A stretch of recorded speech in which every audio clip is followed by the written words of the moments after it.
Un des gros succès de l'E3 a été Spider-Man, le jeu réalisé par Insomniac Games, le créateur de Spyro, Ratchet et Clank et de la série des Résistances.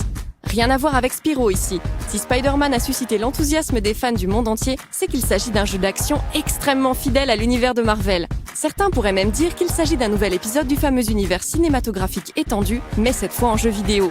Peter Parker revient donc pour une aventure en monde ouvert à New York City. Spider-Man for PlayStation 4, I would describe it as however you want to play as Spider-Man, like that's an option for you. Like if you want to be more stealthy about how you approach combat, like you saw some scenarios that enabled you to do that in the game. If you want to be an acrobatic improviser in your combat, we give you plenty of options to do that. You can interact with the environment. You can actually use your enemies against each other, which I personally love doing. The traversal is outstanding, and it's a very big world to explore. So our goal is that you really truly feel like you are Spider-Man at the height of his game. A Spider-Man for PlayStation 4 is a free-roaming, open-world game. You can explore throughout Manhattan. It is a huge world. It's the biggest world that Insomniac has made.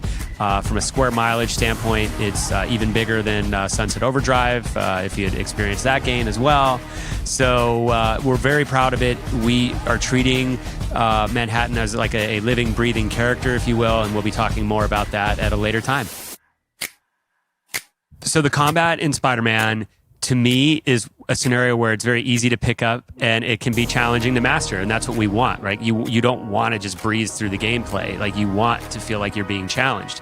At the same time, we want you to feel like you are a very fluid and powerful Spider-Man. We want you to feel like you are like an athlete in his or her prime, for instance. So a lot of different control scenarios. You saw some of like the bigger chain combat moments you can have, and I'm just constantly surprised, like, what people on our team can do when they demo the game.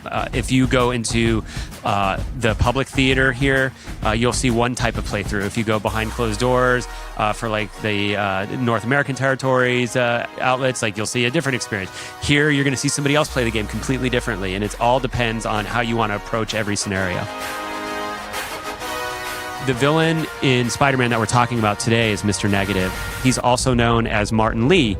And Martin Lee, he is also known as a philanthropist. He heads up the Feast Shelters, which is a popular, it's very well known in the comic series. And what you saw in the demo, when Spider-Man first sees Mr. Negative, he doesn't call him Mr. Negative. He actually says, Martin Lee. And that's because Aunt May works for Martin Lee at a feast shelter. So he automatically has that moment of realization where he thinks, oh my God, my beloved Aunt May is working for a villain. And we really like working with Mr. Negative, and Marvel has been great about opening up their universe to us to really bring in classic characters in a way you haven't seen before, as well as kind of show off and spotlight some characters who are newer to the Marvel Universe. Mr. Negative is relatively new, and we're excited to kind of bring him out even to more people. Really, the truth is we just want you to be able to play as you see fit, and we don't want to necessarily sway you one way or the other. And right now we're just focusing primarily here on the demo, and you see like, you can play this game any number of ways. Spider-Man est annoncé pour l'année prochaine, exclusivement sur PS4.